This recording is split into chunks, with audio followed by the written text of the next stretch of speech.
just because things have gone more digital doesn't mean that we've lost a human need to connect. That's a reality. Like, community is still there. It just looks different.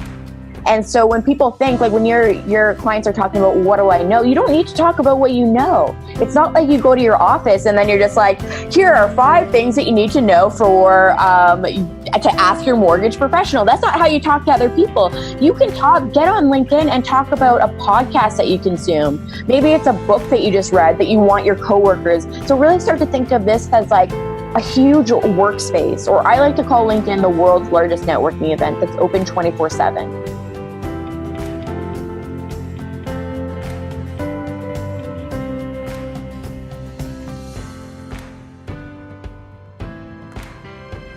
Welcome to the Make Your Mark podcast. Hey everyone, I'm Mark Moyer, author of Win Again, speaker, career coach, and business advisor. And I help athletes, executives, and entrepreneurs reach their fullest potential. What you're going to be hearing in every single episode are conversations with athletes and other sports-related influencers. And we'll be offering you the insight that you need to succeed in life, including advice that will let you jump past your competition, whether it be for a great new job or taking your business to a much, much higher level. Make sure to connect with me on social media at Mark Moyer Coach, and go to my website, markmoyer.com, to get access to the tips and strategies that my coaching clients get directly. If you're looking for ways to make your mark, send me an email to mark@markmoyer.com and I'll get you going right away. Thanks for joining me today. It's going to be an awesome episode. Now, are you ready to make your mark? Let's do this. Welcome to the Make Your Mark podcast. My name is Mark Moyer and I'm broadcasting to you live from New York City. And I'm super thrilled to have you wherever you're listening. If it's here in New York, somewhere else in the United States, or anywhere else on our planet, thrilled to have you on board. And I'm super excited because I just finished chatting with Michaela, Alexis. And she is, without a doubt, one of these people that has really grabbed the bull by the horns. She's taking advantage of a social media outlet, which in this case is LinkedIn, and she's created such an amazing business for herself. People love her. They love watching her video content. She's amazing, and you're going to love this episode because we cover so much ground, including all these different ways that you yourself can leverage LinkedIn to great success in 2019. I'm telling you, you're not going to want to miss this episode. But before you jump in, make sure you subscribe to my podcast, whether you're listening on iTunes, Stitcher, Spotify, YouTube, wherever you're listening, please subscribe. And go to my website, markmoyer.com, for amazing, great content. I mean, there's so much of it on there.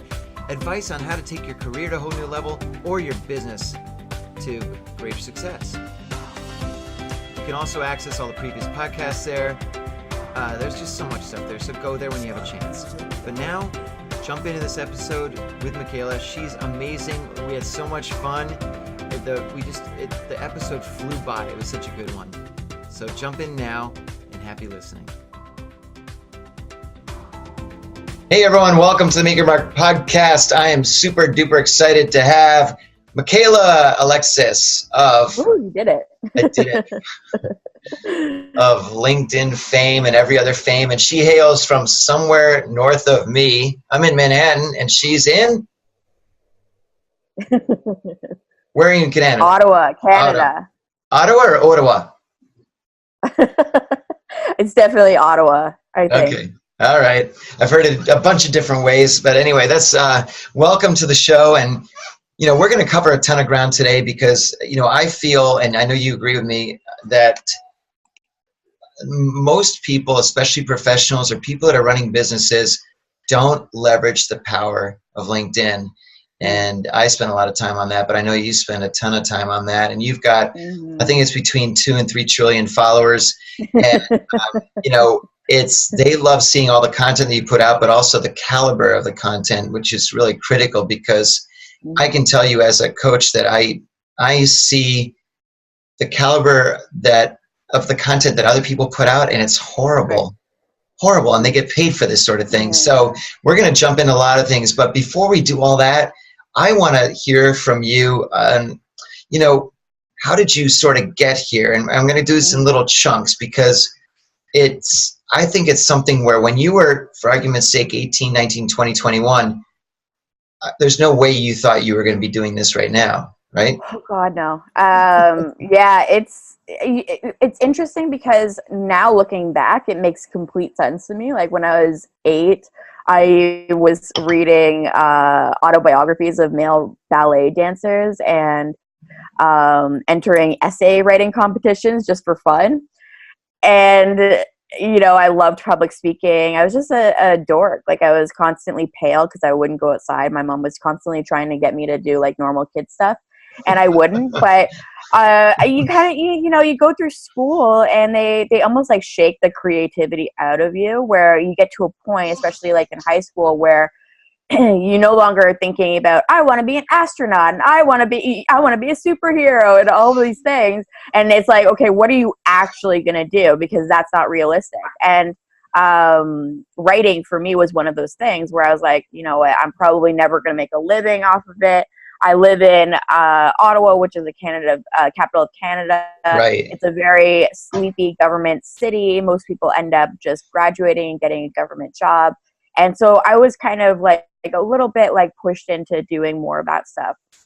So I pushed aside a lot of those aspirations, went to school. I actually did 3 years in film studies because I was still kind of holding on to that whole creative dream. Realized within the third year, I'm like, unless I move to like New York or Toronto, I'm not going to be able to make this work here, and switched over into legal studies, of all things, just to like complete polar opposite of what I'm doing now, and graduated with distinctions in legal studies. And it was about a week before my LSATs test, and I don't know if it was panic or my heart was like, I just don't want to be a lawyer, and got super, super drunk one day, went online and booked a flight to LA and escaped to California instead of taking my LSATs. And that's great. And then here I am. Oh my God, that's funny. And so I'm sure the family was like, wait, we thought you were going to be a lawyer and make lots of money for us and everything. And now you're chilling out in LA, La La Land. And so when you got out there though, it's funny. I'm a New Yorker by nature, by heart. I do everything super fast. I'm really impatient.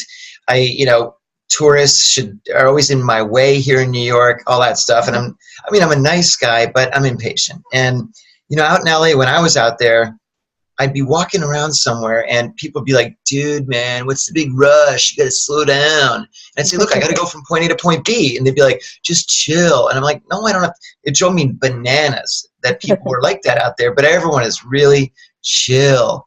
And so did you notice that, or what was it like for you?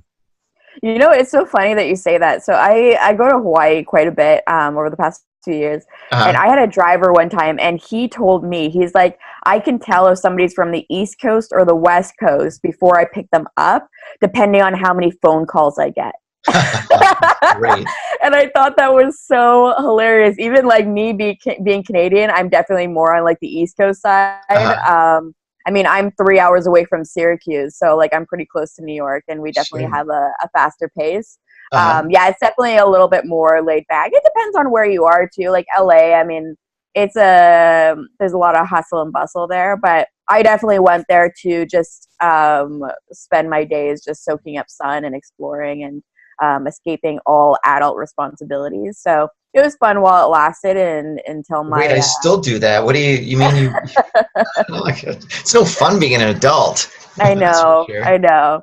Well, so I'm not anymore. I pretty much have a unicorn job. So. Yes. Well, look. Let's talk about that. So you left. You graduated college. You're out in LA, and then what was the one day you woke up and said, or was there one day that, or just did things start? How'd that all happen? It's funny because I did 6 years of school, and I was like constantly just nosing my books. And then I went from that to being a complete party girl, like 7 days a week. And I don't know, I just got to a point where I'm like, there has to be something more to life than just tossing back vodka sodas in a smelly bar at night. And so that was kind of like the turning point for me. I was actually still bartending when I fell into marketing. I was in a position where I was working at a lot of places where the clientele was much younger than me. So it was like a lot of like college bars. And I guess I look young for my age. So when they hired me, they didn't know I can't remember. I was like 23 at the time. and which seems old compared to the other bartenders that were there. And so I kind of struggled because I didn't have classmates, like unless I went on campus, which is super creepy as a 23-year-old to just like try and make friends with all these like younger kids. And so I was like, what can I do? And I started turning to social media. So I was using Facebook. I started looking at like any like student groups, things like that on Facebook. And then I would connect with the students on there. And then send them a message, just letting them know, like, this is where I work. You can come see me. Here's your discount code, all of this stuff. And so I was doing social media marketing without realizing that I was doing social media marketing.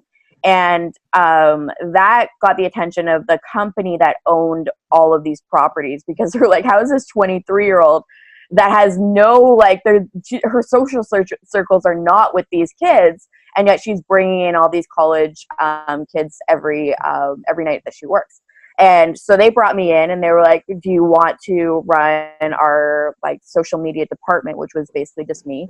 This was back in the day when like just having a Facebook page, if you were a company, you were like cutting edge.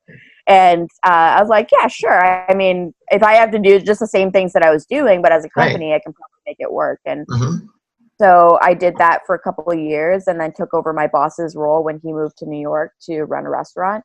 And so I was running back then, and it was a great job because I was thrown into so much, but I was running the brands for 16 different restaurants and bars throughout Ottawa.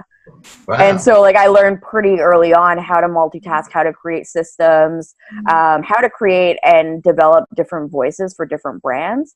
And there were times even that I had the opportunity to create the ads. So we had we worked a lot with the local radio station, so we created ad campaigns with them.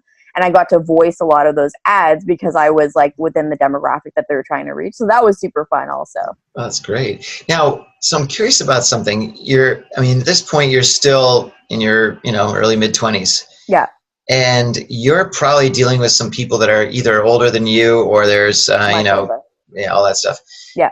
How did you, I want to make sure I ask this the right way, but did you find that they still, like they said, well, she's 23 or 24, what does she know? And when you said, look, I want to charge X amount, and they'd be like, dude, no, that's not even, or they'd be like, oh, shoot, man, she's only charging us blank when she should be. How did you start figuring out all that's the business side of things? Yeah, I think that I just had such great experience, even though it wasn't necessarily a great experience in the beginning, because I was often put in situations where I was in the boardroom and I was the only female that was in the room. It was like a male-dominated industry.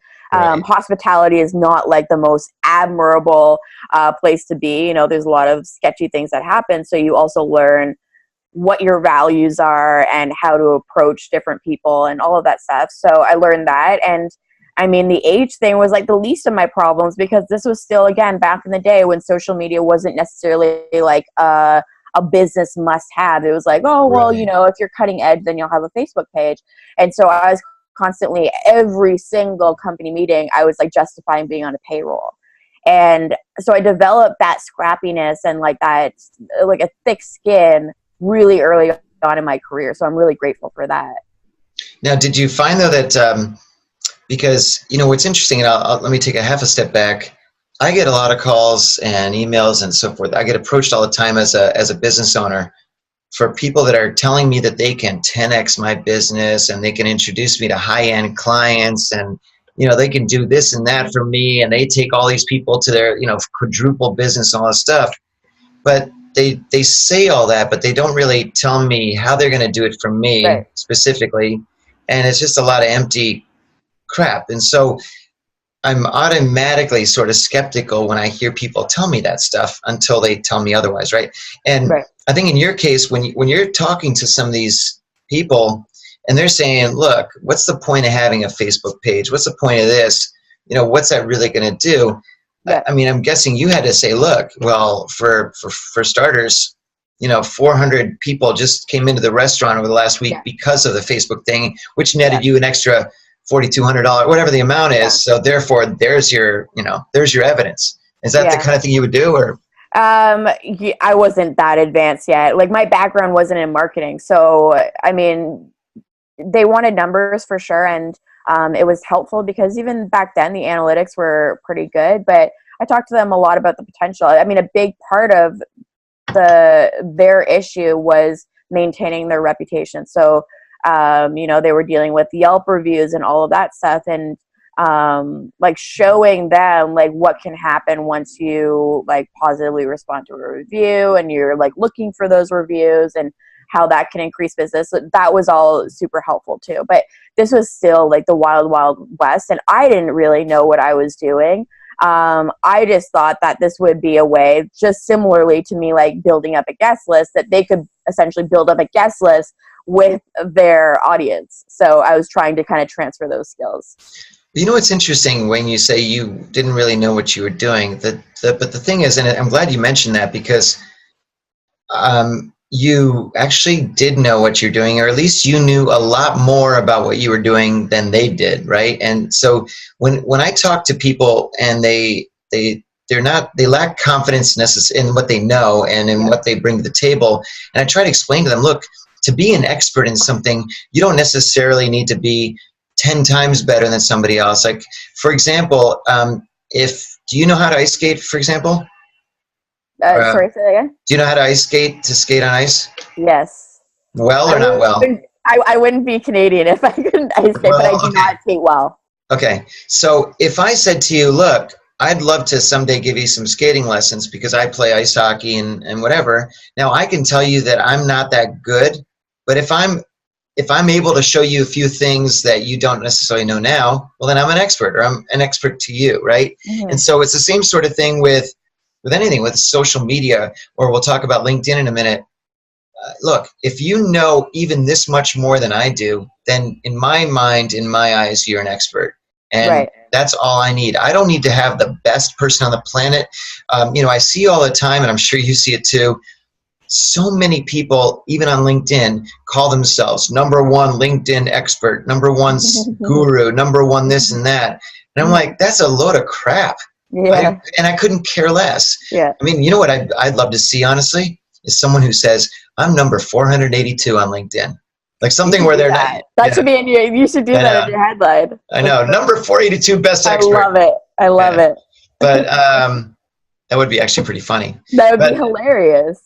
Yeah, you can't do that, but I guess I can do that. Sure, fine. Anyway, that's cheating. Anyway, but look, let's jump forward a little bit, because I want to know how when you're involved in the different social media, whether it's Facebook, Twitter, etc., Instagram, whatever it was, but it seems like you've really glommed onto and landed on LinkedIn. I mean, this is your wheelhouse, right? Yeah. But how did you? What happened to make you decide that this was going to be your home? Well, there's a couple reasons. Number one is that I felt throughout my career like I had a missing piece, and for me, that missing piece was the fact that I just wasn't doing creative writing. I wasn't like using that muscle, and I missed it. And so I constantly find ways to use it in my work. And then when I was laid off from the tech startup that I was working at. Mm-hmm. I thought about, the strategies that I give to other brands that I'm working with, and I would never tell a company to just send out a bunch of pamphlets or a bunch of white papers and hope for the best. And yet people were telling me, no, you just send out a bunch of resumes and wait for somebody to contact you. And I was like, as a marketer, this makes no sense at all. And so I really started kind of thinking a lot about inbound marketing and using inbound marketing as a job seeker. And so I was writing, about marketing and social media. And then, I decided to kind of dabble into also my experiences as a job seeker. And that's where I really fell in love with the platform, because I found that people actually cared about that stuff, which was really interesting for me. I always thought that, you would have the personal and professional self. And yet when I started to dig a little bit more into the research, I found that the number 3 topic, this was back in 2016, was self-esteem. And so that was exciting, because I felt like there was this hole in the market where everyone was consuming that type of content, but nobody wanted to talk about fear of failure, fear of rejection, being laid off, all of those things. And so I'm like, okay, well, maybe this is something that I could talk about and share my experiences. The other reason is I'm a bookworm. Like, I'm a huge dork. It's funny because sometimes I go to conferences and I'll be hanging out with people, And there's like people that know me that will come up and we'll start chatting. And then afterwards, other people will be like, how can you talk to that person? They're so dorky. And I'm like, no, I don't think you understand. These are my people. Like I am them. I've always loved books. I've never really been like the cool kid. I've always been really dorky. I love puns. I had like a mom sense of humor when I was like 8 years old. So, I just found that the people that were on the platform were also very similar. They really love to learn. They love to grow. They would rather spend their weekends consuming documentaries than, Netflixing or going to the shopping mall. And so that to me, I was like, these are my people. This is my tribe. So it was a mix of those two. The fact that I could use it as a creative outlet, but also I could connect with the people that I consider some of my best friends now. Well, that's awesome. So I know that you're doing a few different things that are keeping you busy. I've picked out a couple, but we're going to go jump back into the LinkedIn swimming pool in a second. But I know you do something you call yourself a meeting mentor. Mm-hmm. What does that mean? So I have a partnership with Crown Plaza. And so they essentially brought on a team of experts. My space would be in like the personal branding, social media space, to help them elevate the meeting experience for meeting planners. And also for their team internally. So my job was really to go in and consult and share my experiences. There's a lot of meeting planners that struggle when it comes to the millennial market. So there's a lot of events that I go to that I'm like, oh my gosh, a millennial was not even considered throughout this whole process, because you see all the very stereotypical things. You have the photo booth and you have the selfie station. It's, millennials, there's more to millennials than just selfies. And so it's been such a pleasure for me to kind of add my voice into the conversation and to share my own experiences of what works, and also how you can leverage social media platforms like LinkedIn to really engage attendees. So it's been a ton of fun.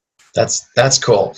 And now, is that something that you think can be, should all companies out there be trying to look at something like this with the meeting mentors? And I think it sounds like a great idea that Crown Plaza is doing this, but is this something that, for example, Procter & Gamble or IBM or, others should be considering doing that? And especially, as you mentioned, bringing in, really more millennials to be a part of that, because you're right. It's, you're right. It's like the stodgy old dude that's showing up harder than I get it, whatever. Not that I would. They want more selfies. I know, right? I don't even know what a selfie. No, I'm kidding. Anyway, but no, I think that's really cool. Now, Think Video. Tell me about that. Yeah, so Think Video has been a project that I've been working on over the past year. It's actually an existing book.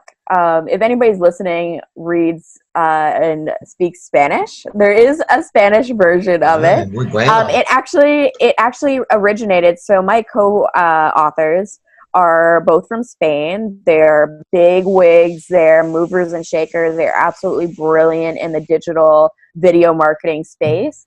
And so they created a book for their clients called Think Video. And that was released, I believe, either a year or 2 years ago. And there was such high demand for that book and releasing it in different markets. So their market is within Spain. So a lot of the case studies that they have and a lot of the influencers that they talk about are from Spain. So they needed to collaborate with co-authors in different regions throughout the world to take the case studies, make them more relevant for that market.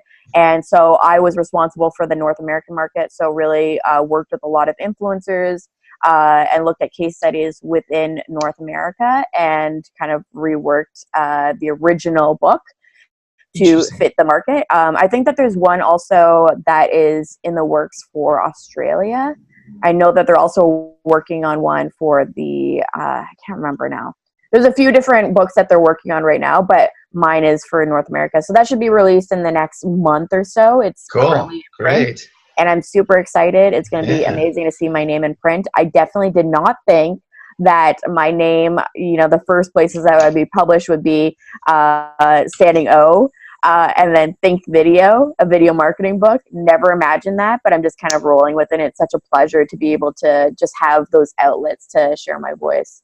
Oh, look, that's awesome because, you know, it's pretty cool. And I know you know this, but it is pretty cool to have your name in print. So I might as well hold it up because I happen to have one right here. But for those of you that are watching this episode versus listening, I'm holding up the book Standing O.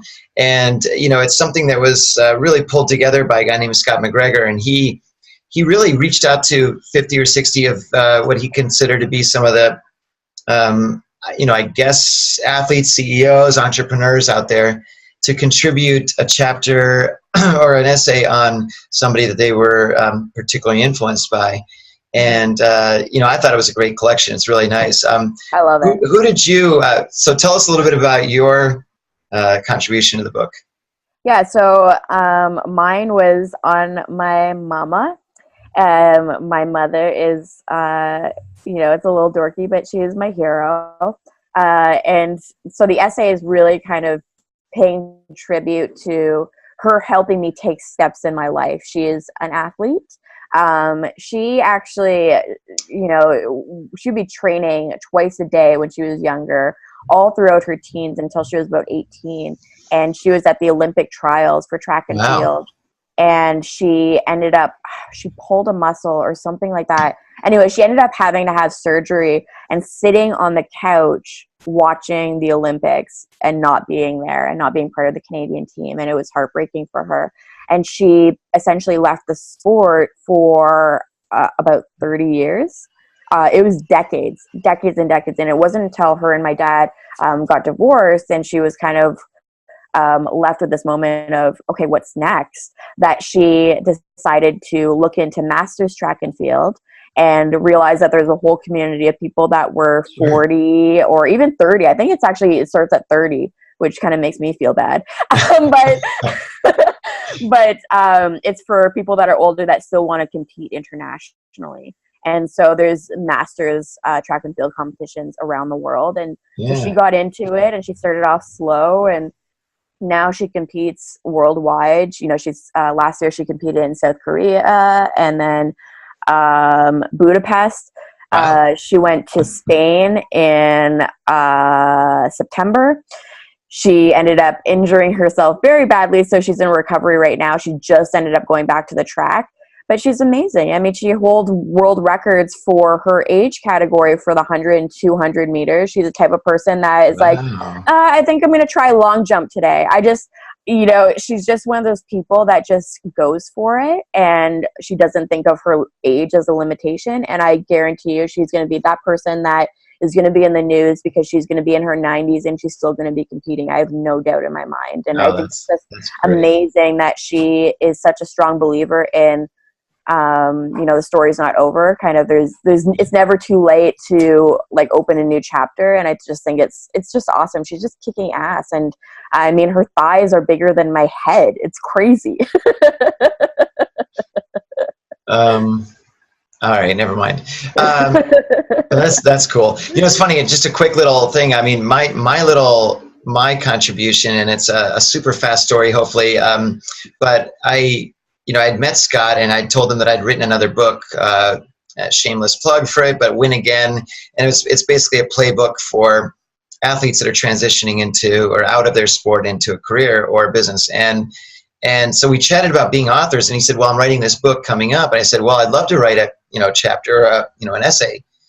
I think I sort of invited myself to it, really invite me. But anyway, and then I ended up writing it basically like at 2 a.m. before it was due the next day, of course. Typical for me. But anyway, for a while, I was trying to think, who in my professional and personal life has really been my biggest influence? And I was thinking, geez, I kind of couldn't think of anybody, partially because it was 2 a.m. And then it hit me like a ton of bricks. I was like, oh my God, my mom, obviously. And so I wrote mine about my mom as well. But in my case, it was more, I wrote about how she treated others and how she was one of these moms that wanted to be not the center of attention, but we'd walk into a store And, you know, I'd be a teenager or an 8-year-old or something, and she'd be like, hey, everybody. And they'd be like, hey, Mrs. Moyer, what's up? And she'd be like, so she was like this really outgoing, effervescent, and sometimes a little bit crazy and kooky.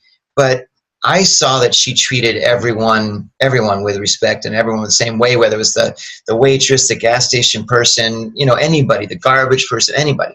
And that really stuck with me. And so, you know, I'm always the same way, where I value everybody the same, because everybody's got a contribution to make. So that was my little lesson. But no, it's I'm glad we're both involved with that book, because it really has tied a lot of people together. I've made some really great relationships from it. But anyway, so let's pivot to something else, because I know that you know, I want to hear just a quick story about your first keynote speech, and how you know you were kind of like, on one hand you're like, and then on the other hand, you know, I mean, look, I watched it. It was great. So tell me how it came out. Yeah, no. It's funny, because that's like the only like full video that I have, and it just happens to be my very first keynote. So I'm like, oh gosh. Yeah, my first keynote was so abnormal, completely. It was at the Sony Center. It was right after Gary Vee, and it was in front of over 2,000 people.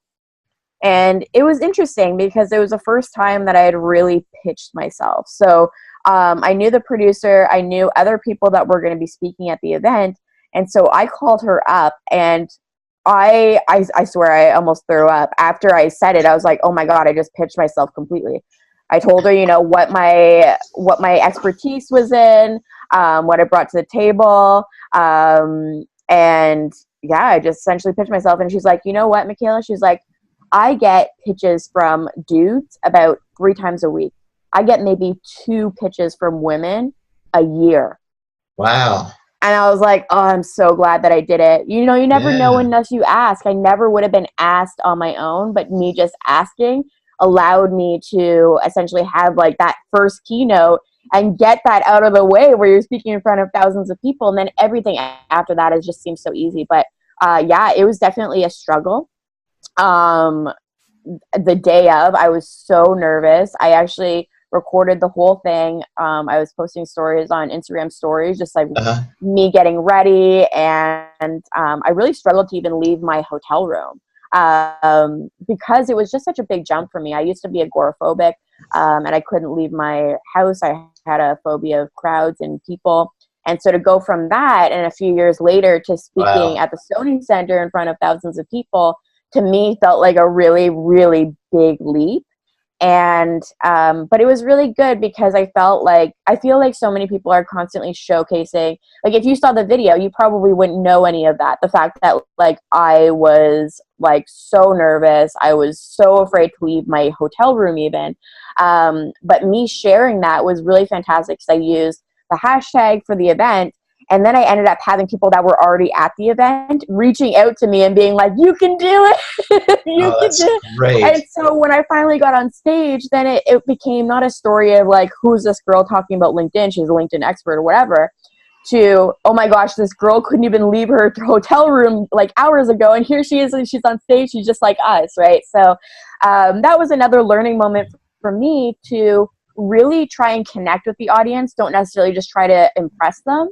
And really understand that every single person that's sitting in front of you is a human that has fears, that most of those people would be terrified to be doing what you're doing. So if you can connect it with them on an emotional level, it really is going to make the whole thing just so much easier. And actually, I don't know if you noticed in my talk, one of the very first things that I said was, guys, this is my very first keynote.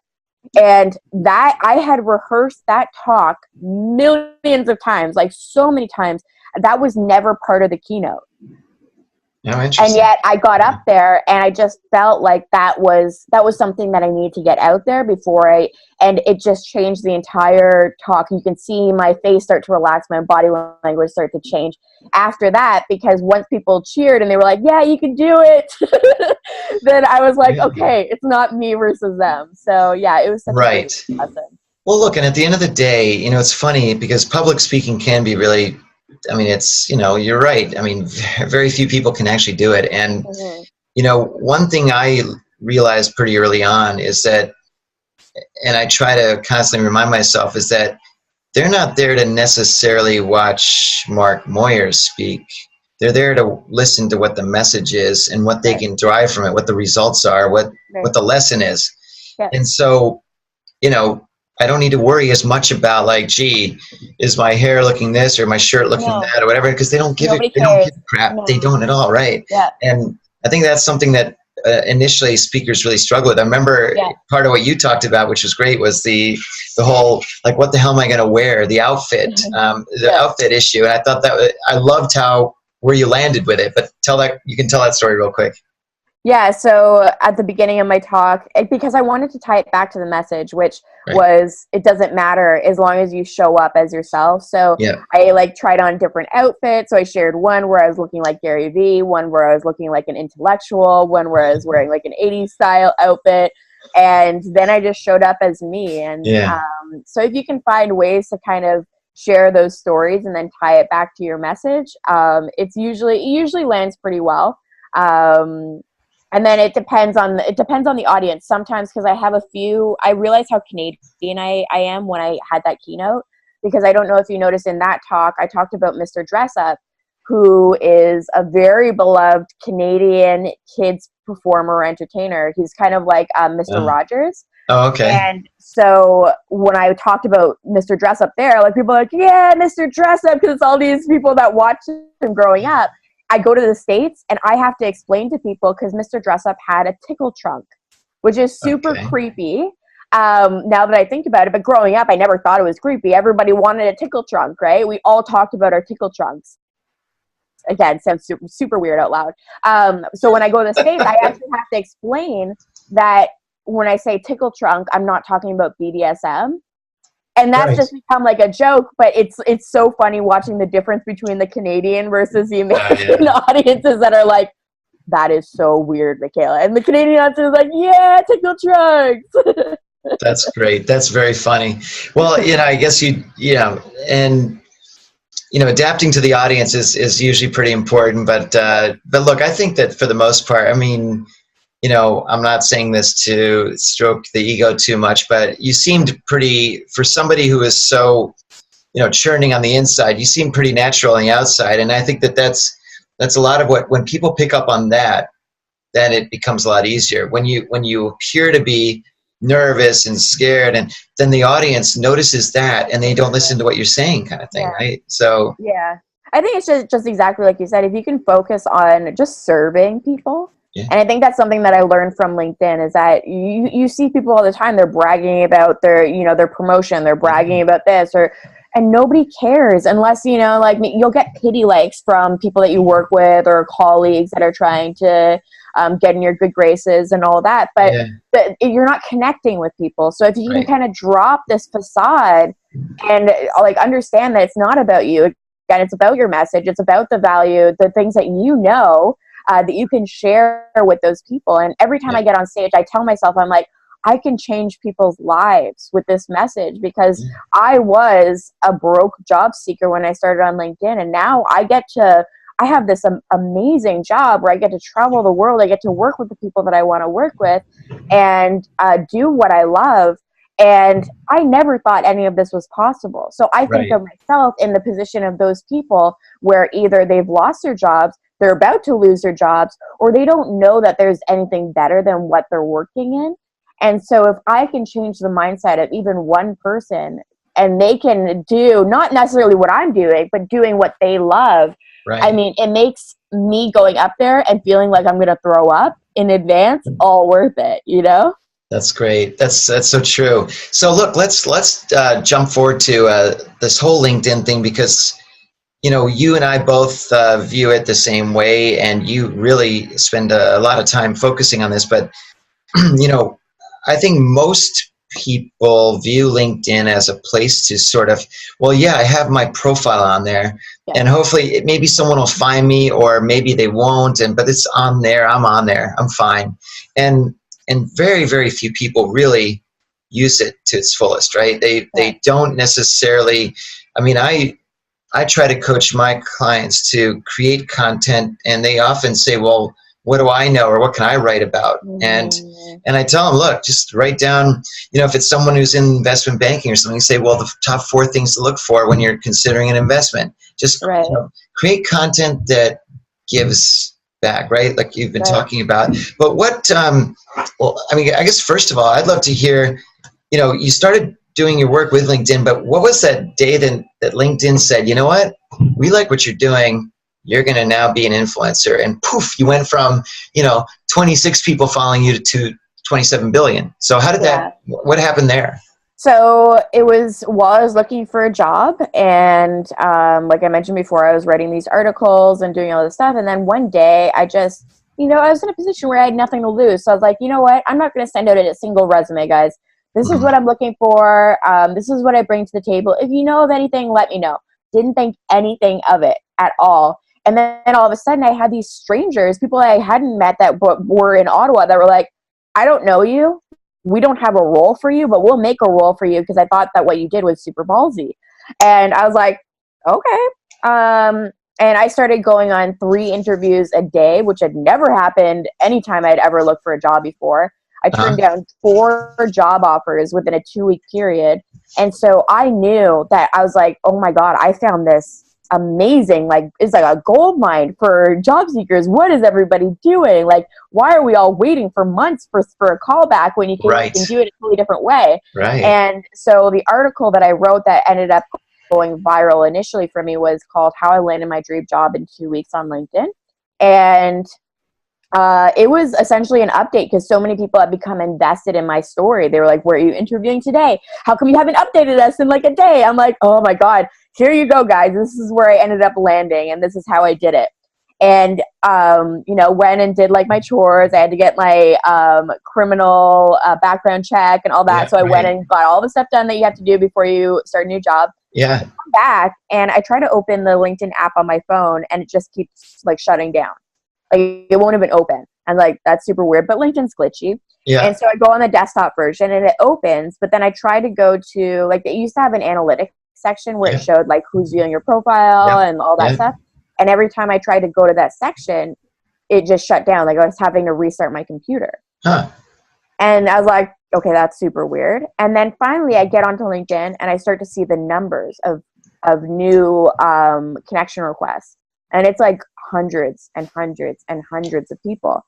And I realized pretty quickly within about a day that like it was going massively viral. Like I think it ended up landing at 21,000 likes and like 10,000 shares of the update, 100,000 views on the article. Wow. It got picked up by like LinkedIn, reached out to me within an hour, and then they promoted it on their channels. They sent me a huge box which had like, it was super cute. It had like a handwritten note saying congratulations on your new job and some LinkedIn swag. And that was probably the moment I went from a couple hundred to 13,000 followers within like a week period.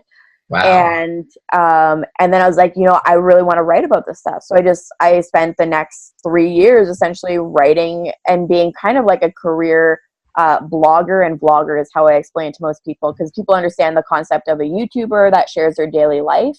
And I do something that's very similar, but I share my career and the lessons that I'm learning. So it's more on like the professional space, but it's been a ton of fun. There was one campaign that I did a few years ago called Michaela's Mug Museum. I had this like rusty, dirty, old bookshelf, and I was like, you know what? I'm a hit with like the job seekers, but how can I serve the rest of my audience, the people that are trying to impress their bosses, they're entrepreneurs that are trying to launch a product? And so I put it out. I'm like, here's an empty bookshelf. Send me your mug, your company mug, and tell me your story, and I'll share it with my network. And I had thought I would end up getting like 5 or 6 mugs, and I ended up getting over 250. I had to shut down the campaign because I was getting like 10 to 15 mugs, like boxes delivered to the office per day. It was just ridiculous. And I spent so much time on the phone with FedEx. But it was amazing because some of those mugs ended up being clients either for me when I launched my agency or now me working solo. And that's just been like amazing. The fact that, years ago they sent me the mug and now we had this business connection. So I guess I won't send you my mug. But no, but we were talking about the idea that maybe I should have like the, the red wine or the beer, the beer club or the beer something, and then have people send beer, which I think that'd be kind of cool. But anyway. I mean, there's all sorts of creative ways. Everybody just wants to just because things have gone more digital doesn't mean that we've lost a human need to connect. That's a reality. Like community is still there. It just looks different. Right. And so when people think, like when your clients are talking about what do I know, you don't need to talk about what you know. It's not like you go to your office and then you're just like, here are 5 things that you need to know for to ask your mortgage professional. That's not how you talk to other people. You can get on LinkedIn and talk about a podcast that you consume. Maybe it's a book that you just read that you want your coworkers. So really start to think of this as like a huge workspace, or I like to call LinkedIn the world's largest networking event that's open 24/7. So don't necessarily think about like, how can you look like an expert, but how can you just talk to people? How can you shake that person's hand? Right. And that really does make a huge difference.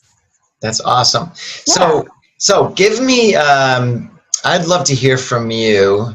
So, we're going to have a fair amount of people watching and listening to this, and maybe many of them don't really understand the full power that LinkedIn really provides. So maybe if you can give me 2 or 3 or 4 things that you would throw out there that, might be either myths about LinkedIn or things that people should know about it. Sure. And action items. What should they do right away? So my process with clients is always optimize, strategize, and then monetize. So you start with your profile. It's essentially, this is your website. This is like your personal website. It's your career museum. And people don't understand that you can convert using your profile. So if you have spaces on your profile that are missing, like your summary, where you're sharing who you are, what you have to offer, what other people say about you, and how to get in touch, those are really critical pieces that you're missing. And so when I talk to people, when I have people that approach me and they're like, I want to start a video series, I'm like, okay, but your profile looks terrible. So we're going to start there actually, because if you're not converting new business on your LinkedIn profile, then there's something that's missing.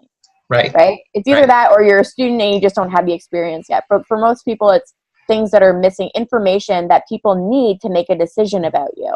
And so quick plug, I actually offer a 3-hour course on LinkedIn profile optimization, absolutely free.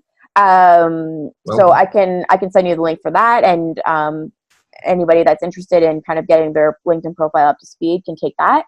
Wait, time out. Where should they find it? Go to your website or on LinkedIn, or what's the best way to do that? You can go to my website, or you can go on LinkedIn. If you look at my summary, I actually include a call to action. It's pretty early on in my summary where I give a gift away, and the gift is, I think it's a 3-hour course, and I change it from time to time, but that's another way that you can convert, right? Offer people a gift. They've come to your page. That's very generous, though. That's great, because you know what? Most people try to put it in as a $29 blah, blah, blah, or something, right? Yeah. So that's not a real gift, right? It's kind of like giving your company mug as like a Christmas gift. And that drives me crazy. Like, why are you giving swag away for people when you haven't earned the right to give your swag away? You know what I mean? So anyways, that's a tangent. I better not get, I'm joking. So that would be my first step, is optimize your LinkedIn profile and make sure you're showing convert opportunities using that. And then create a strategy for both your personal brand and then your corporate brand. So if you run a small to medium-sized business, LinkedIn is focused on giving you organic traction in 2019. That is incredibly important information. Previously, their focus has been on enterprise, getting them to get the big corporate profiles up, spend more money to like put up their job postings, spend more money in advertising dollars. Now they're shifting their focus over to the smaller fish, right? The small guys, the little guys. And that's really great news, because it's an opportunity for any company that's looking to create to really have a lot of impact next year. So you want to have it from both angles. So you want to have your corporate brand. What are you going to be sharing on there? Who are you trying to reach? How do you want them to feel? What actions do you want them to take? What are your goals? And this can't be like, for some people, they're like, well, followers. No. Followers is not a goal. That might be a measurement, but your goal needs to be basically your bottom line. Yeah, right? How are you generating opportunities? And I think sometimes people get confused because they think social media is about likes and shares and comments, and engagement is important. But I can't pay my bills. I can't pay my mortgage on the number of followers that I have. My followers my followers matter to me, but me building my network would not matter to me if I wasn't able to survive. Right. So that has to be the utmost priority, is your business or your personal brand surviving. So that's number one. And then on your personal brand side, who are you trying to reach? Same thing, you can divide it into series. Maybe one day you're going to talk about the podcast that you consume. Maybe the next day you're going to ask for book recommendations. People love to give their opinions. So it can be as simple, if you're just getting started, ask people, what is that life-changing book for anybody that's in business? What's that book that totally changed your career?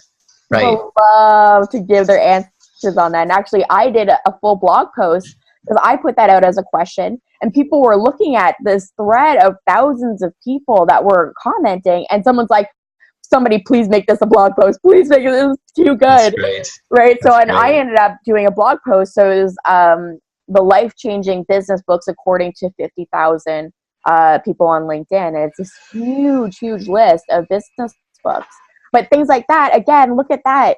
I just started it started as a question, took me 2 seconds. I just listened to the course. Yeah. And then it became content that I can use, and then I could divide it. I could make it a blog post about life-changing books that are fiction related or that are mindset related. So there's all sorts of ways that you can repurpose that content, but figure out who you want to reach for each strategy. Now, in terms of I've been on LinkedIn for between 2,000 and 3,000 years, I think. And I've seen so many, I feel like every day I go to do something and they've tweaked things around a little bit. And so they're constantly monkeying with things. So sometimes it can be challenging to, especially if someone wants to write a book about, this is how you use LinkedIn. By the time it comes out, everything's different, right? Yeah. The way that they're managing groups now, and they're used to different ways of doing things, right? But in your opinion, for someone fairly new to LinkedIn, once they get their profile optimized, what's the best way, in your opinion, for them to really grow a network of people that they should be connecting? It's one thing to be reaching out to, connect with everybody, but that's that can be a waste of time, right? So how do you get an optimal network to be connected to? So LinkedIn groups are probably your best place to start. So there's 2 ways you can approach it. So there's groups that are local. So for me, it would be like Ottawa professionals, like business communities within my area.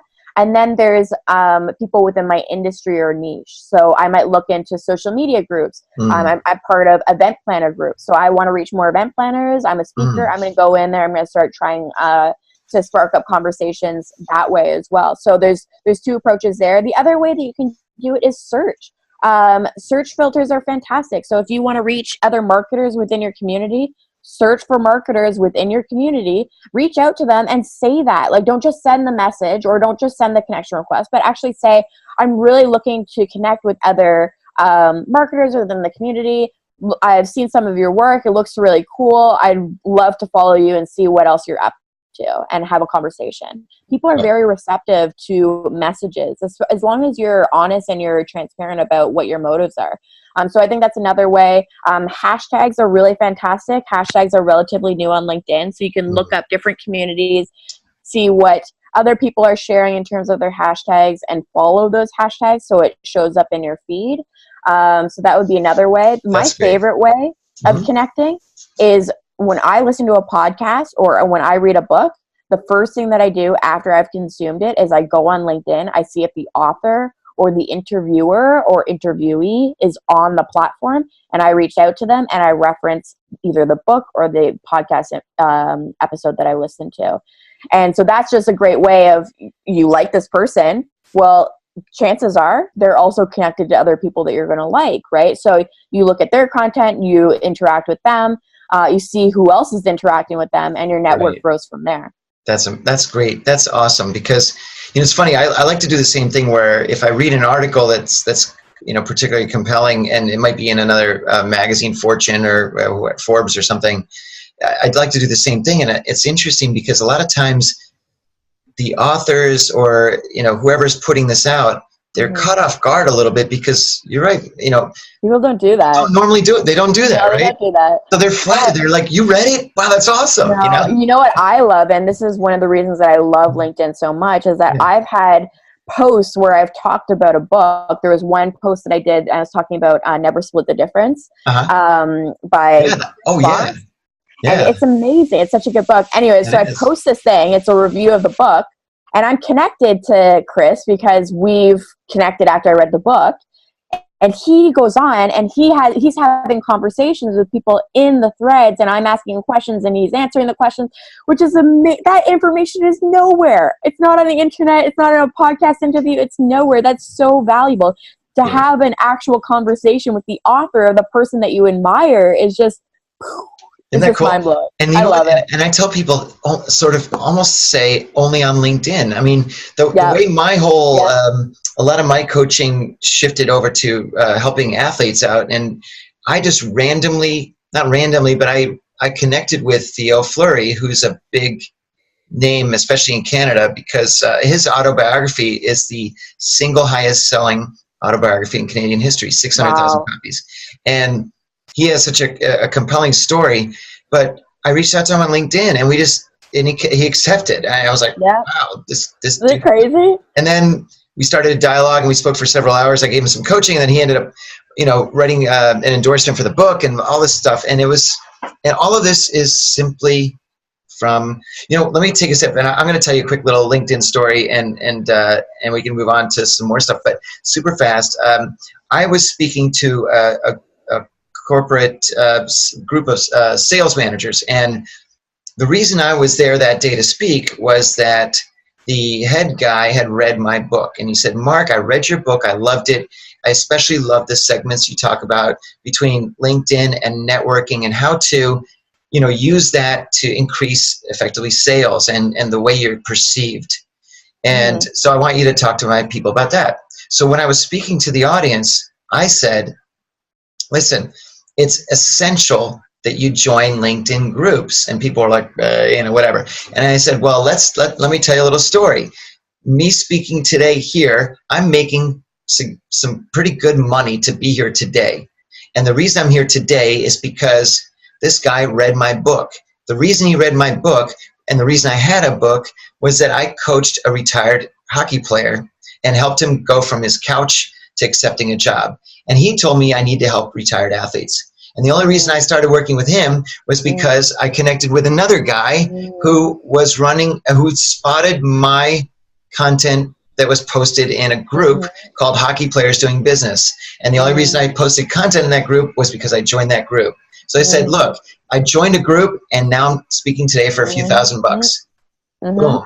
And that's the progression. So I totally, I love the strategies that you talk about and you give, and it's so important, and this, and I probably shouldn't be over talking a little bit, but quite frankly, it's, we're both so excited about this stuff, but you seem to be always on the leading edge of what they're doing and what they plan on doing.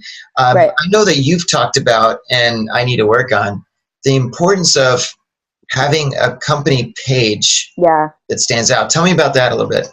Yeah, so it's funny because I kind of came to a crossroads when I started working solo, because I had two different messages and two different audiences, essentially. So I had people that followed me because they loved hearing about where my career was headed. They loved seeing my goofy face in their feed, whatever it may be.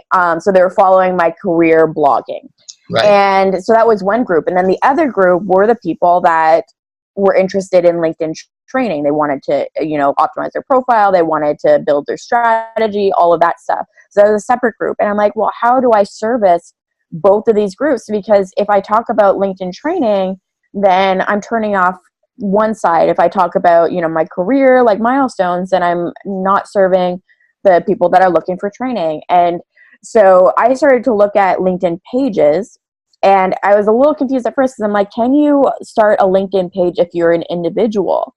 Like if you're a solopreneur or a solo practitioner? And there's an option for it. And what I loved about that is that I had a website at the time, but I didn't want to use my website because I'm a big believer in just like no BS. If you are a LinkedIn expert, you better be able to find leads and close business through the platform. That's what I believe. So if I'm saying like, 80% of my like business comes from like Google searches, then I'm not quite a LinkedIn expert, right? So I was like, okay, I want to use a platform completely throughout my sales process. And so what I really liked about LinkedIn Pages too is that I could share some of that training material and it would actually house it as a portfolio. So if you share something, say you as Mark, you're sharing a really great piece of content today. By next week, by next Monday, it's pretty much gone, right? Because it's not going to show up in people's news feeds. The only way they can see it is if they go to your profile and then look at activity, and most people don't even know how to do that. Right. And so that's a bummer, because then you end up having to kind of repurpose the same thing over and over again. Sure. Whereas your company page, if you post something, say you post a training video on there, it's just there. Like people can scroll through like a news or like what do they call it on Facebook? I'm so all on LinkedIn that I don't even use Facebook anymore, but it used to be a wall. I guess now it's I don't know. Mountain. Facebook, I don't know. Yeah. Facebook profile feed. I don't know. Yeah. Anyways, it's the same sort of idea where everything is housed and then people can scroll through. Sure. So people are still able to look at content that I've posted 6 months ago, which is fantastic. And so I started off slow. I would post one training video per week on my page. And then when I started to see that people were really interested in those training videos, I was like, okay, what other content can I create? But before I did that, I was like, well, what are the audiences that I'm trying to serve? So I knew that I was trying to serve people like you that are already super active on the platform, but might not know like certain little things that I could teach you. So I call them like LinkedIn all-star tips. So they're like little things that I've just learned throughout the week. And then I have people that are just starting on LinkedIn. Maybe they've set up a profile, maybe they haven't, they're like halfway through. So that's LinkedIn 101. So it's those people that, just like you mentioned, what do I do now? Right. And so those tips are for them. And then I'm really focused again on company pages now. So I have LinkedIn lessons for brands, and that's really focused on like writing tips and how can you engage people as a brand on the platform. And then there's a few other ones, but they're essentially a little series of content. And my page just started taking off. Like now it's at 5,000 followers, which in comparison to 130,000 doesn't seem like a lot. But these are, to me, much more qualified, because I started to think about the process of how does somebody actually find a page. So for me, it's I'm posting a piece of content. They're consuming the content. So that's one step. They're clicking on my profile to learn more about me. That's 2 steps. They're scrolling down to my experience. That's 3 steps. They're clicking on my company icon, like the logo or the name. That's 4 steps. And then they're clicking on follow to follow the page. So they've essentially put their hand up quite a few times to say, I'm interested in this subject. So I've already somewhat qualified these people, and these are potentially people that might buy from me in the future. So that was really exciting for me. It's also, you have more room to be able to be salesy because they're there for that. They've already said, I'm here for it. I might not buy today, but I might buy tomorrow. Whereas, if you as Mark are posting right now, you might turn off a lot of your audience because maybe they're their former colleagues, maybe they're old coworkers, and they're interested in what Mark is doing right now, but they're not interested in actually buying from you, right? Right. So I think it's all about just serving, trying to find ways to serve your audience in the best way possible. This, for me, has been the best way possible. LinkedIn pages are so exciting for me. They just announced this huge makeover. So they're now not called LinkedIn company pages. They're actually called LinkedIn pages. They're essentially duplicating what Facebook has done and really focusing on Facebook pages. So LinkedIn has introduced things like content suggestions. So a lot of companies struggle with, okay, well, I want to curate content, but what's important to my audience? So now what you can do is you can actually go to the section where it shows you your followers. You can click on your followers, or you could even click on all LinkedIn members, choose the niche that you're trying to attract, it's going to pull up articles that they've already consumed and engaged with. Like mind blowing, right? It's amazing. It like cuts out so much guesswork for so many people. It actually shows the engagement rate for each article. That's great. Whether Wow. it's on your followers. Yeah, Right. it's huge. So that's one thing. Another thing is they're giving pages a lot more options in terms of how they can interact with other people. So if your employee is mentioning your company, you can reshare that on your company page. So it's really focusing on getting your employees more engaged with the company. A lot of employees That's have been important. asking for that, right? Yeah, of How course. do I stay on top of what's happening within my company, what they're posting? So they're looking for ways to do that as well. One thing that's really exciting for me, so this is going to be happening in the next few months, but you are going to have the ability to invite all of your connections on LinkedIn to follow your company page. Oh, that'd be awesome. And but so it's not yet though, right? It's coming up at some point. Not yet. It's coming up in 2019. Right. I just talked to the product manager a few days ago. It got me so excited because for somebody like myself, it can't be all my followers. It's my connections. So it's 30,000 connections, but that is 30,000 people that I could invite to like instead of one at a time, which is the way it is now, pretty much, right? It's so and that's why I'm really telling people that you need to focus both on your personal brand and your company page, because if you can start really focusing on attracting the right types of connections on your personal brand, well, then you can invite them to your company page and kind of like feed them down your funnel, and then hopefully eventually turn those followers into clients down the road.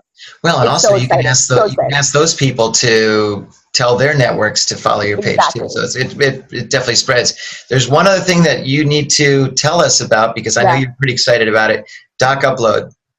Yes. So not everybody has it, which is something that I've learned, but most people have the feature. If not, again, LinkedIn is known for a slow rollout, meaning that they don't just release a feature to their entire community. It's like, it doesn't make sense to do that to like over 500 million active users. But there is an option now where you can upload a document. So I can't remember all of the options, but you can do a PDF, you can do a PowerPoint presentation, you can do a Word document. Those are like the main ones that most people would use. And that is super, super exciting to me, because there have been features that they've released, like video filters, and there's going to be people that are like, I'm never going to do video. I just don't care about it. It takes too much time. I don't want to edit it, or it seems silly to me. It's just not their style. And that's cool, but they need other tools that they can use to hopefully turn their followers into potential clients, or maybe people that will refer business, right? That's the whole idea with LinkedIn. And so this is really exciting, because now you can upload a document. So I've seen people do it a bunch of different ways. Some of my favorites that I've seen, so I did a checklist. I just uploaded a checklist a week ago, and it's reached over 500,000 views and like 500 shares already. This is content that is... Now, can you, are you able to, I mean, is LinkedIn okay if you're saying, here's the checklist on how to do maybe blah, blah, blah, and then at the bottom say, call me for more, or reach out to me? They're cool with that. And you absolutely should. Like, you should have a call to action and everything. Like, if you're giving away free content, you better get some sort of a return on it. It can't be views, right? Right. So I've seen that. I saw another girl that, Rachel Chang, she's fantastic. She's a great creator. And she just released a workbook on like your goals for 2019, which is topical. It was just brilliant. It looks pretty. So she made this worksheet that people can download. So it's like a template and they can fill it out. I've seen other people. I have a friend of mine, Brian Wallace, and his company does infographics. And he asked me, how do you think I can use a document feature? I'm like, put that puppy into a document or into a PDF, split it up into pages, and then upload it. And he did. And he has these beautiful infographics that are now these documents that people can download, and it looks amazing. I've also done one. I did a guide to passive aggressive emailing, just to test out the feature and have fun with it. And so each page had like the word that you use or the phrase that you use and what it actually means.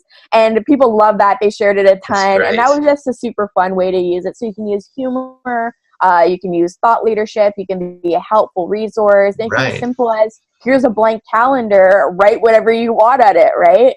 So there's tons of different ways to do it, but I just think it's such a powerful tool for business development, especially when people are sharing something that's branded with your company logo and your information. That's incredible. That's really great. So listen, we're about to jump into my little favorite segment. It's called the Hit Your Mark segment. Thank God I'm named Mark, because if I was named, Bob or something, Michaela. Michaela, however you pronounce it. Anyway, Coyote. Anyway, but before you jump in, what's the best way for people to chase you down, to reach out to you, to find out more about what you're doing, all that sort of thing? The best way to find out and follow what I'm doing and look at some of the content that I'm creating is probably to follow me on LinkedIn. Yeah. My name is just Michael with an A, Alexis. So you can search for that on LinkedIn. The other place you can find me, and probably the best place to find me, is on my website, which is micalexis.com. There's all sorts of free resources there. You can find the link for the 3-hour free course. You can find workbooks and checklists and all of these great things that you can use to up your LinkedIn game. And there's also all of my information in terms of how you can email me and contact me. And that's probably the best way, because my LinkedIn inbox is a hot mess. Oh, yeah. Mick is M-I-C-K Alexis, right? M-A-C-K Alexis. Got it. .com. Got it. And then now, are you on other social media, or you try not to be as much, or what's your... I use Instagram quite a bit. Cool. I like to use Instagram stories to do a behind the scenes of a lot of my talks. Is Mick Alexis. It is Mick. Okay, got it. Cool. Yeah. This is awesome. So you ready for this?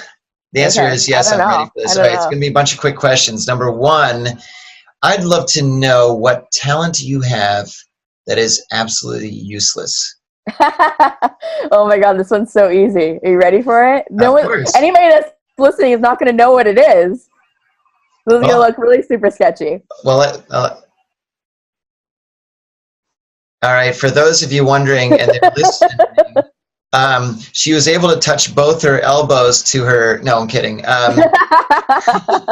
I'll let you tell people what you just did. So I can touch my nose with my tongue. That's totally useless. Yeah, nah, I can't do that. That is probably. I don't know if it's impressive or not. Now, I know you've been to a lot of places, not because of work, but for all reasons. Give me a favorite spot you've been to. Oh God, you know what? This is such a PC answer, but I love every single place that I have ever been. There's people. I've created such a wonderful community on LinkedIn that I get an opportunity to hang out with people everywhere I go. That's so good. I love Dubai. Dubai as a place was just incredible. It's just so extravagant and over the top. But the thing that I love most about Dubai was the conversations. I had dinner with all sorts of people, 5-hour dinner conversations, just made great friends there. But I also loved places like Dubuque, Iowa, is so cute and quaint. And I had great conversations with people there. Had dinner with a whole bunch of friends, got to try Chick-fil-A for the first time. But I think fine dining. Yeah, Madrid was fantastic. It was a dream come true. Yeah. But I think that, that's travel is the one thing that you can buy that makes you richer. And I truly believe that. I think of every single place that I've gone, and I have special memories from each and every one. I'm sorry, that was such a PC answer, but it's true. I'll buy it. So the next one is, and not to get you too controversial here, but what is the one piece of advice that you hear that drives you bananas because it's complete BS? When it comes to LinkedIn, or just in general? Just in general, or LinkedIn, whichever one. I think in general, it's that you're supposed to be a certain way. It's complete bullshit. I believe that for a very long time in my career, that a professional looked and spoke a certain way and did certain things. And I remember, I used to be that person that would stay at work until 7 o'clock at night, and it didn't matter. It didn't matter for the people that I was working for. nor should it have really, because I think now as like a business owner, and it's really about what kind of impact can you make. It's not how busy are you during the day. Right. And so that was really important, having that shift for me where I stopped it's funny because I'm wearing black right now, but stopped wearing so much black and just like embraced who I was. Like, I mean, I've posted on LinkedIn stories about crotches. I have posted videos of me dancing on a table in a bathrobe. I have, like, you name it. I've done the stupidest things on LinkedIn. And I think that it's, for some people, it's just a complete turn off and they will never want to be anywhere near me. But for people that have been raised the same way that I have, they really do appreciate it, because so many of us are afraid to be who we are and show how weird we are. I mean, I've always been this way since I was little. My mom, like, she sees my stuff now and she's like, you are exactly. You are you. This is not an act. Like, I don't act this. It's not like I'm acting goofy just to get like laughs. Right. I am this person. And I've never been happier in my entire life, just because I've been able to embrace that side of myself.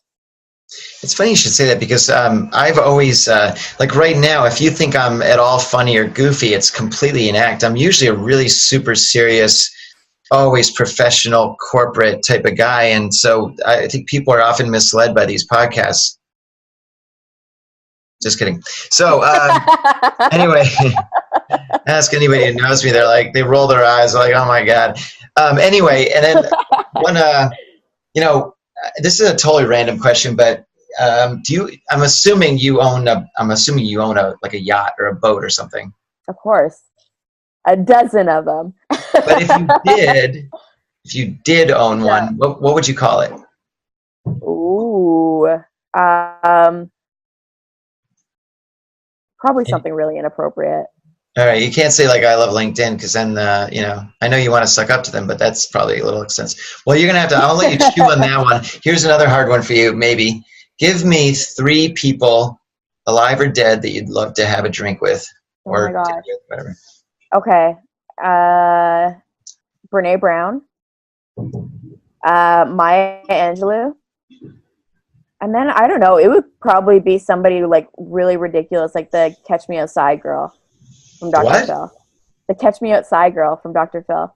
You know the viral videos where I don't know. Sorry. Now you're going to have to go look it up. I'm not a Dr. Phil guy. There's going to be one person that knows who I'm talking about. She actually is like a huge rapper now. I think she's called like Baby something. I don't know. I really like reality TV, and I really like trashy reality TV. Like on my screen right now, I'm playing Love After Lockup, and it's about like couples that Anyways, so I have 2 sides of me. I really like that like inspirational, motivational, like guru kind of those books and podcasts and poetry and all that. And then the total just trash side of me that just loves like Love After Lockup and 90 Day Fiance and the Kardashians and just you name it. That's funny. I guess whoops, hang on. So I guess I'm not necessarily in that realm of the trash and Kardashian. That's not. Oh, good for you. I'm not saying it as like. No, don't worry. I have my other complete waste of time. Trust me. No, that's totally a vice of mine. That's hilarious. Well, look. On that note, I mean, I love ending with a Hit Your Mark segment, because it's always interesting to hear some things that maybe your usual fans don't necessarily know, other than, of course, dancing on a table in your bathrobe, which I guess I've got to see at some point. But it's in my recap video for 2018. All right, I'll definitely check that out then. But in the meantime, look, you've been awesome. It's been, I mean, look, I love conversations like this because they just flow so easily. You truly know your craft and know your stuff. And I really do hope that our listeners really sort of go, not only flock to your page, and because look, anything that they can learn, as you said, is going to make them that much better. It's going to be a big, giant step forward. So thanks so much for being there. I mean, I really appreciate it. You've been a blast. And say hi to the dogs for me. I will. All right. Thanks so much for joining us today on this episode of Make Your Mark podcast. The goal of the podcast is to help you find ways to make your mark, to succeed in life, and to jump past your competition. Be sure to leave me a review on iTunes and Stitcher, and subscribe to be the first to hear new episodes. If you're looking for ways to make your mark, send me an email, mark@markmoyer.com, and I'll get back to you right away. Thanks again for listening, and we'll see you next time.